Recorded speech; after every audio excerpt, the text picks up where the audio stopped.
We're going to kick things off on the main card with a guy that everyone wants to see get beat up. Everyone wants to see this guy get punched in the face repeatedly until he's unconscious. This is going to be a heavyweight bout between Greg Hardy and his opponent, Yorgan De Castro.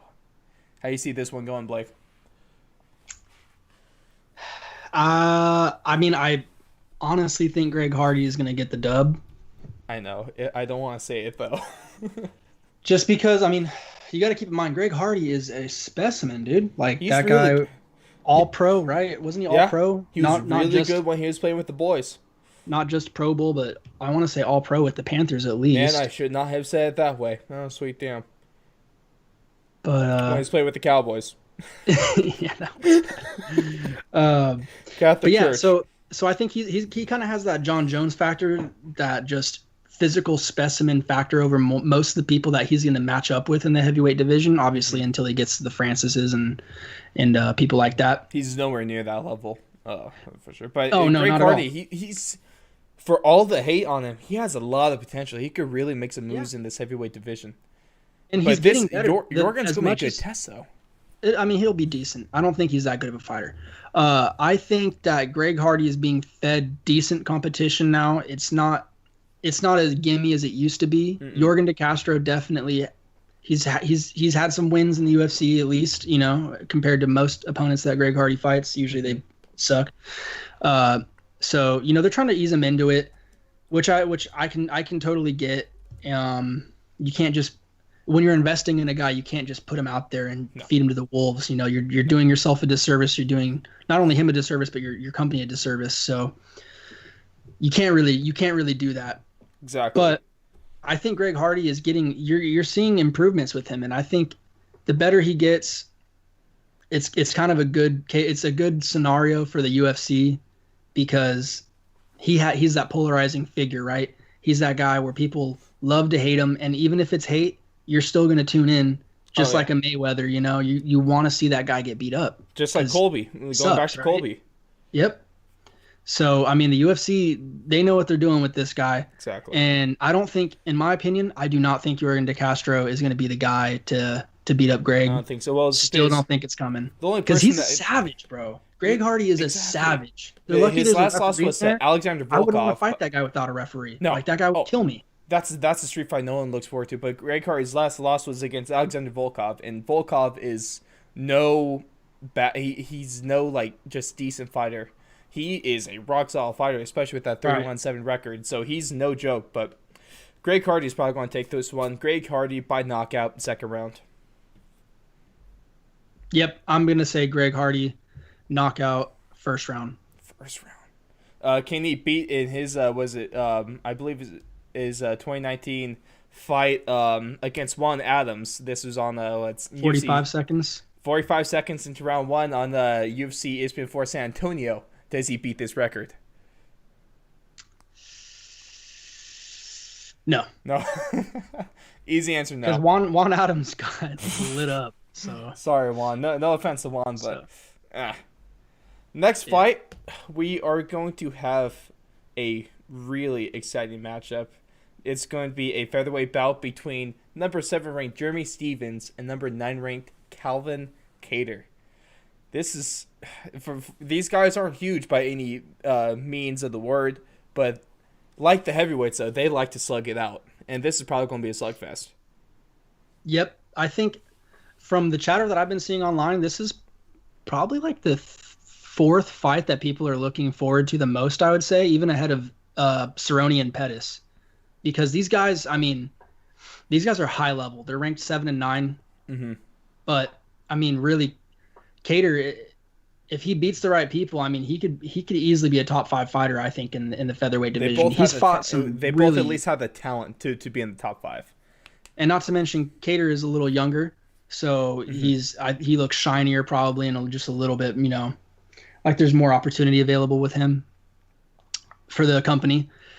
But Kattar, I remember his first fight coming in, I think it was in 2017. I want to say it was the DC John Jones fight where John Jones got suspended again but knocked him out with the head kick.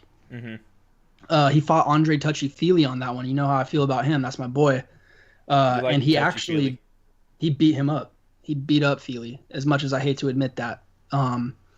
So So you're going back to the funny thing is not a lot of people notice that like you think it's just a name for that you call him. No, his nickname is actually Touchy. It's yeah, actually Touchy yeah. Feely. I I'm very love him for that. That threw me It's off when great. I first watched him fight. I think it was on the prelims of the 246 card. I think that's when I last saw him. But when he was actually announced as Touchy Feely, I misheard something. Right? Love a guy that kind of name like that. Yeah, you got to. Dude. You got to. But going Uh, to his fight, though, I really think Jeremy Stevens, what's the first thing that comes to your mind when you hear that name? I think we all know it easily one of the biggest. Was it the most viewed clip of all time? Arguably, Oh my who the god, dude. fook is that guy? Who the fook is that guy? Oh, Bro, it's so that has giftable, to so sting him clippable. so bad, bro. Like, That oh is. my god. You're known more for that meme being on the receiving end of it Mhm. than just your regular day-to-day job I've and you never are on TV. heard 6 words destroy your career as much as those once did. And just the delivery, bro, like everything about how McGregor did that, So like perfect. One of the most perfect insults you'll ever hear in all of UFC trash an talk. inspiration for me, really. Like I take that shit talking straight to my PlayStation. I love it. Oh, You madman. But just perfect. I'm Sorry, gonna roll Jeremy. with this. Sorry, Jeremy. And sorry, Jeremy, again for this one because Calvin Cater's taking this one by unanimous decision. Um, it's going the distance. It's going to be there's going to be some scares, but this I one's wish this going could be all a the way to the 5 round scorecards. fight, man. Just like that Yair fight. I wish that could have been Oh, a 5 round fight. I really And you know wish what? Steven seems a little hot, dude. He seems a little freaking seems a little savage mode right now, he seems judging from savage his mode, but I interview. think that might be doing a little more harm than good, to be honest, with a guy like Calvin. I don't know, But man. The I'm last time really that he kind excited. of seemed like this was against Josh Emmett. I feel like a lot of people, because Josh Emmett was riding a humongous hype train. He knocked out, God, who was the Ricardo Lamos with just this ridiculous hook from hell, and so everyone was on his nuts, and so everyone was just kind of counting out Jeremy Stevens. Jeremy Stevens came in there and freaking broke the dude's face. He's Literally broke his almost like smashed your orbital face. bone, like had him out for a year from the sport. So Jeremy wait for Stevens this is a fight, guy that I though, would man. not want to fight pissed off. I'm really curious going into this because these are guys with I guess two different mentalities seemingly going to this fight. Whereas Calvin's kind of taking the kind of the focus and calm route, whereas Jeremy Stevens he's going to try to murder him. So Yeah. I'm really looking like I know I said this for pretty much every fight on this card, but that's just speaks to how damn good this card is. This is historically already just on paper one of the greatest cards ever put together by the UFC and by any MMA promotion. Just by looking at in terms of talent that's on this card, The names, like man, just the names, the name recognition for sure, and the talent that I could attest for these fighters that I've witnessed. Like, yeah, man. we are being blessed by the MMA gods for So- sure. Oh, without a doubt. So, are you taking Jeremy Stevens in this match? You know, as I think I'm gonna have to actually go with Cater. Cater? I think it's Cater? Cater. Okay. I think I'm gonna go with Calvin Cater. Qatar. Round 3 split decision. Split Because that just decision? seems like I'm that's the going- way it's been going recently for Stevens. You'll go split. I'll go unanimous on this one. Let's move into the last heavyweight bout on the card, but the one I am definitely most excited for, and the one that I've been looking forward to for a while now, ever since this fight was first announced, ever since it was first canceled, postponed, and now since it's been re-announced and rebooked. This is going to be the bout between number 2 ranked Francis Ngannou and Jairzinho Rozenstruik. Jarzinho. Jairzinho, number 6 Rozenstruik. ranked, by the way. Great name. Great. Fun name. I love it. It's so much fun to say if you can say it correctly. I don't even know if I'm saying it correctly, but it sounds right. When I first got down Khabib's name, it was a fun one to say. Nurmagomedov. There's just something about that. Habib Nurmagomedov. Khabib Nurmagomedov. The Just man. like that, Zabit. Magomed Sharapov. Or when I first got We're getting off topic here. or when I first got Joanna Jędrzejczyk. That one. I just want to see who's the guy that goes Joey Diaz. I want to see him freaking pronounce Rosenstruik's name. I wonder what the hell he would call him. I'd pay a couple bucks just to hear the pronunciation. But man, this fight we all know, if Francis wins this, he is going to be the number one contender for whenever we have the trilogy fight between Stipe and Daniel Cormier. So we're just waiting on that. Waiting on Stipe's eye to heal up pretty much. Hopefully we get that announcement within the next It's couple not really months. even the eye. It's more of just his whole state. He's in Ohio. Yeah. Their whole state is shut down until May 26th or the 29th, I want to say. He's I still can't remember. serving on the front lines against the Rona. He's a first responder. He's on the front lines So serving the busy. country. So He's still busy. But this is going to be a slugfest, unlike anything else that's going to be on the card because Francis hopefully Ngannou don't jinx it. just knocked on wood. Just knocked on wood. Knock Hopefully. on wood if you're with me, boys. For sure. Man, but Francis, if we're talking about difficult moments, let's talk about the difficult moment when Francis put Alistair Overeem's head into orbit, tearing through the ISS, and just launching him like he was working for SpaceX. God, This man that had to take like at years least a couple off his days off of good old Overeem's life. Like took 5 Jesus. years off his life, straight up. Dude. Francis is the most powerful fighter, arguably in the world. He might be able, he's put on some challenges in the boxing world, and honestly, I wouldn't put it past him. Francis is extremely strong, but Rosenstruck on the other end, he's durable, and it's not like he doesn't like power as well. Yeah, and you know what? Francis has been kind of on a high on like a hot streak here lately too. Mm-hmm. That he knocked out Junior Dos Santos, which I thought was very impressive. I like that fight a I was pissed lot. about that fight because I got home. I was watching the main card when I was at work, and I got home like just 2 minutes after the fight starts. I was like, okay, I'll be able to catch this. Then I turn on the damn TV, and they're doing the post-fight interviews. I'm like, what the hell? Yep. How'd I miss that? Yep, that's how it goes, man. That's how it freaking goes. Same thing with the Cain Velasquez, even worse though, 26 seconds. Gosh. And the fight before that was when surprisingly enough, Velasquez's knee gave out too, correct? Yeah, and so that's a hard why one to watch. I kind of put an asterisk, not necessarily an asterisk on that fight, but it just doesn't hold as much weight as nothing like the Dos taking Santos, out nothing like the Overeem fight. For yeah, sure. Like if dude's knee didn't crumple, then I would have loved that knockout a lot more. Yes, but it hard, looks like it's compromised. The hard thing about this fight, it's hard to not overlook Rosenstruck, just given where Francis is at right now in his career, in the hot streak he's been having. He looks better than we've ever seen him before. Like he's the Francis Ngannou that fought Stipe Miocic. It doesn't exist anymore. This is a totally different fighter. So it is hard not to overlook Rosenstruck a little bit. But if we're being honest, Francis should win this fight. And Rosenstruck should at least make it competitive and close, but I don't think anyone should expect Rosenstruck to win this one. Rosenstruck is a freaking badass. I know he's a badass, but it's 4 knockouts last year, bro. Round 2, round 1, round 5. He can do it whenever. I know he can. That's the hard thing with this one. I know Rosenstruck. If he wasn't fighting Francis, I'd probably pick him in this fight.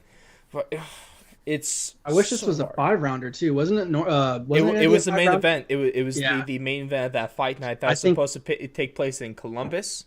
I think that really would have served Rosenstruck. The one that your hometown boy was supposed to be on, but he pulled out to the kidney issues. Yeah, Cody Garbrandt. They're fighting again on June 6th though. Him and Austin South. Love it. I'm glad we got that one rescheduled. But I'm going Francis via knockout in the second round. I'm gonna go Rosenstruck via decision, round 3. Really? Woo! That's an odd take, Blake, but I respect it. What would that do for Ngannou if he does lose this match?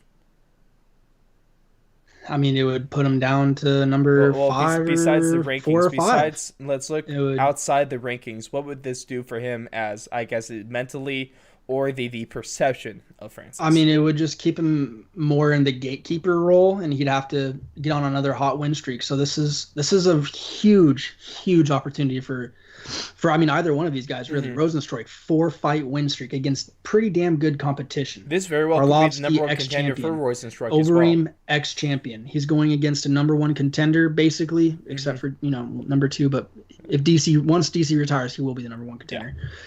Yeah. Against Francis Ngannou, who already has experience against the champion Stipe. So I mean, Rosenstruik is just on. I feel like they're both meeting kind of like they're coming to a head. And they're both riding high. So this is like a really interesting fight, in my opinion.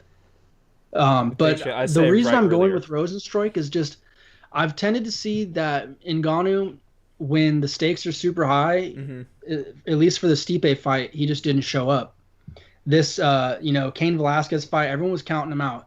The Junior Dos Santos fight, still everyone didn't know it was going to happen. Now in this fight, I feel like he is kind of the favorite, I'd say, by a decent margin. And I just don't think he performs very well with that mindset. I think he performs a lot better when he's hungry. I mean, I'm sure he's hungry still now, but when people are counting him out and the world, it seems like the world is against him. I think he works a little bit better under those circumstances. I think so too, but I'm still going to take it. I do appreciate the boldness of your prediction as well. Let's roll into the co-main event. Hey, we'll see how bold it is on Saturday, boy.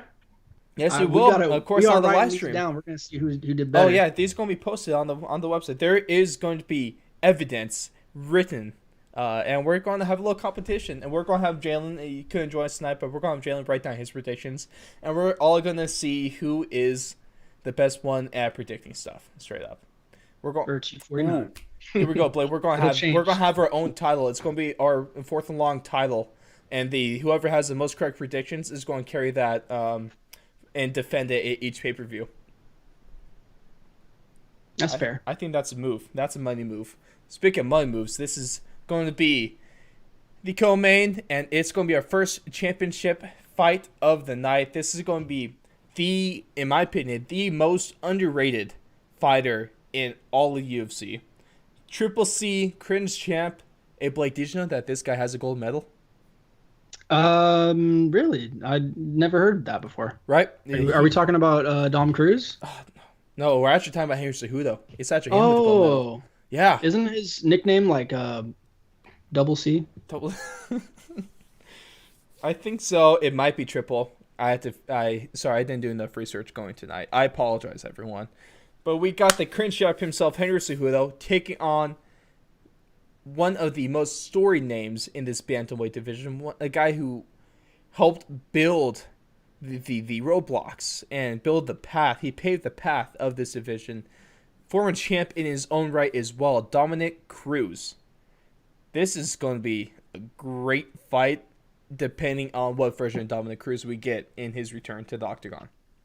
Yeah, like this fight, man, I hate picking in this fight because we haven't seen Dom Cruz in 4 years, so we have absolutely no idea. Exactly, we have absolutely no idea what's going to be out there come Saturday night. And so my initial thought is just if Henry Cejudo performs the way that he's been performing lately, going against new age killers like Marlon Moraes, beating up TJ Dillashaw, even though it was at 125, and he did it 135 as well. So that Marlon Moraes fight was probably one of the best performances in Cejudo's career as well. Yeah, I think it's the way he was able to completely turn around that fight and finish it. Yeah, and I think really the key to this fight is Dominic Cruz's mobility. Just seeing if he can stay on that bike, if he can still use that crazy, unpredictable footwork that'll keep Cejudo kind of guessing and not really knowing where the strikes are going to come from. But if Cejudo is able to close that distance, I would see Cejudo really putting a beating on Dom Cruz. And this is going to be a 5-round fight because this is for the championship. Yep. So yeah, great observation there, Blake. That's why we pay you the big bucks. You know what I'm saying? Sometimes I got to talk through these things.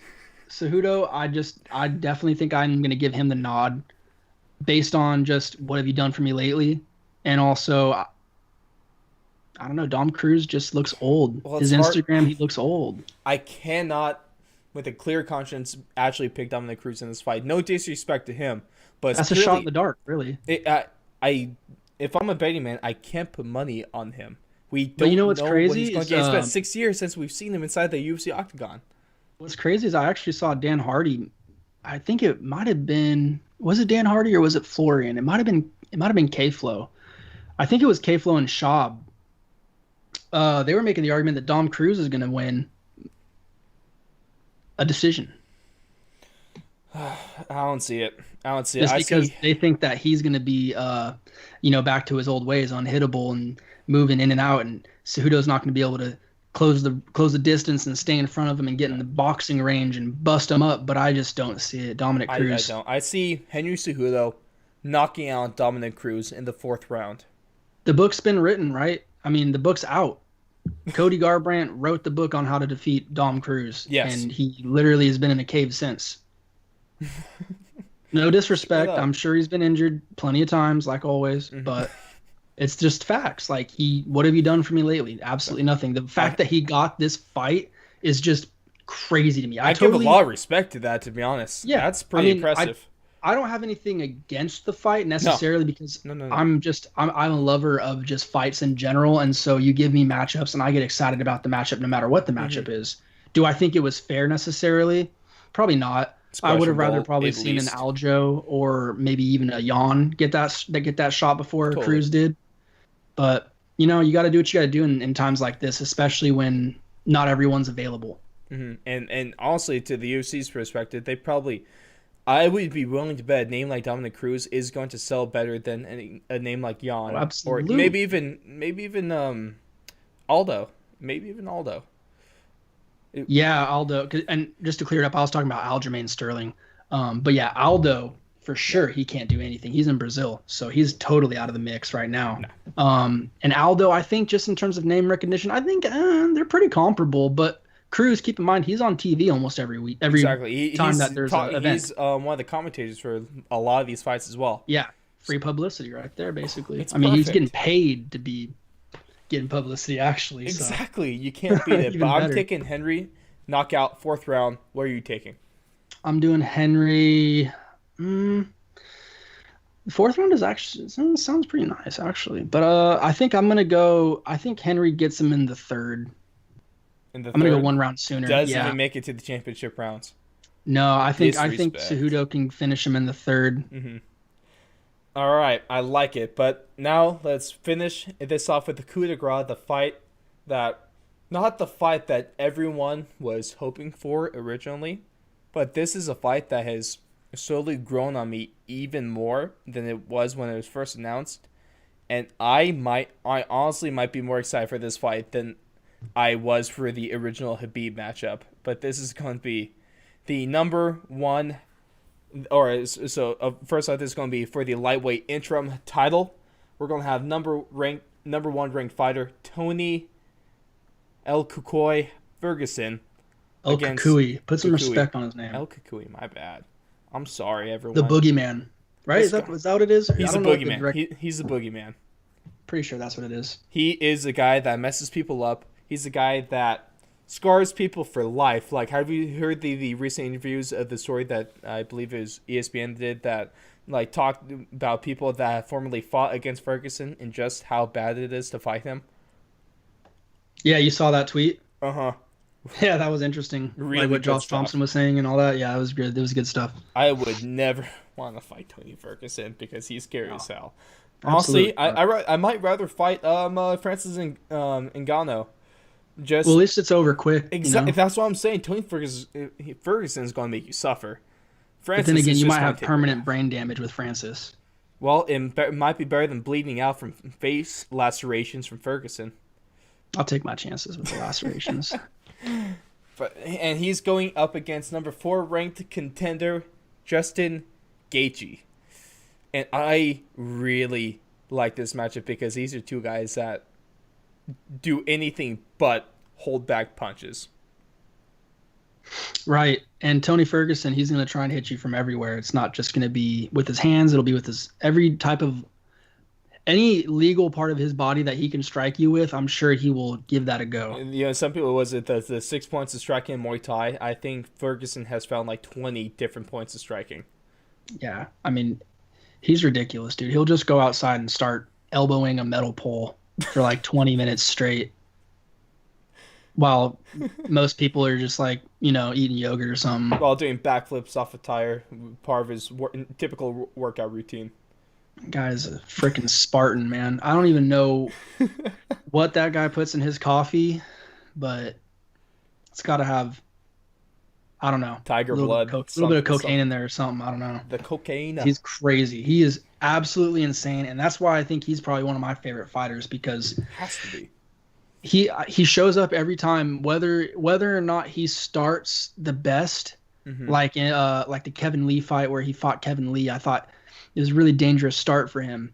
Kevin Lee put him in some trouble really early. Same thing with Anthony Pettis. I think Tony Ferguson, very similar to Donald Cerrone, is a little bit of a slow starter. I don't think not to the point to where Donald Cerrone is. And it's interesting because they actually fought pretty recently too. But I think almost a year ago. I think like Donald, Tony is very hittable, and Justin Gaethje, when he gets in range and he smells blood, he's not letting up. No. So it'll be really interesting to see, can Tony weather the storm, because a storm's coming with Justin. You just don't know when or where it's going to strike. And when it strikes, you better be ready. There's only been, 2 guys that could actually put him out. Was that Poirier and Alvarez, I want to say, or his only losses? Yeah. If I'm not mistaken. Oh, and it was Poirier. Poirier at least. It was Poirier. He had back-to-back TKO losses. I know for sure it was Poirier and Alvarez. I just don't remember if he had a third loss yet or not. No, it was just the 2. I feel like he did though. Really? You really? Isn't he 24-3 or something like that now? Oh. Justin Gaethje is not 24-3. Let me bring up his exact record for the record. Justin, 21-2. Okay. So it was only 2 losses. Okay, cool. Yeah, I was right. So that's great. He's going up against such good freaking competition too.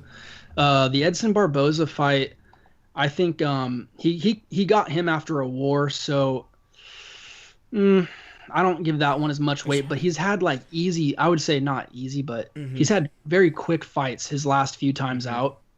He and I think that bodes Cowboy, well. Though. That was when he first really caught my eye.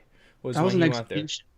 It was bad. And that's a shame. That's a shame that he first caught your eye there, man, because geez, his first fight when he came into the UFC, he literally just walked Michael Johnson down, made him quit in the octagon. Well, Blake, I'm gonna blame that one on you for not getting me into the sport earlier. It's your fault. I don't even know if I'd met you yet. This was 2017. No, you haven't even met yet. That's your fault still. You should have found me. Yeah, that's on you, dog. And so literally after that fight, he got pulled to be the Ultimate Fighter, the next Ultimate Fighter coach against Alvarez. And so that's when he kind of got burst into the starlight. See, this is a hard matchup because it's not like Ferguson. He is a killer. He does he does shorten careers of the people he goes against. But it's not like Tony Ferguson, like you said, he is hittable. And it's not like Tony Ferguson goes fights without being rocked. He's been rocked plenty of times. But the really interesting about him, the thing that kind of sets him apart from a lot of these other fighters is that when he's rocked, he's almost more dangerous in the sense. The more he's hit, the more that he gets beaten up on, he gets even better. It's like he feeds off of pain and punishment, which is the scariest. That has to be one of the scariest things as any guy that actually takes on Tony Ferguson. Like, how you gonna be Anthony Pettis and rock this guy once, a couple times, and he's smiling ear to ear, smiling as he's rocked, and he gets up and he gets stronger after being put down. That was such a brilliant display of just grit and guts and heart and just strength and toughness. That has to be so demoralizing for a guy like this to put him down twice and for him to just shake it off and be better than he was. Did you see the quote today from the media? Which one? There's some media today with Tony Ferguson, and so a reporter asked him, when you hear Gaethje say that he hopes that you break his nose that he can finally fix it, what do you think of that? Tony Ferguson's answer, he just doesn't want me to hit him in the body. He's just a step ahead all the time, man. Well, You I know, love like him. that's such a great Ferguson went answer. during the Habib press conference with his blue glove and his baseball. Like, It's a baseball bat just holding in his hand. Like that guy is great at mental warfare. He's really good at it. well, it's not like he brings anything scary. It's not like he's holding like a knife or something like threatening to stab. He just comes No, in he plays the with crazy glove in game. a baseball. He And plays the crazy game, why? which is even better See why he had those things? Who because he's knows? crazy.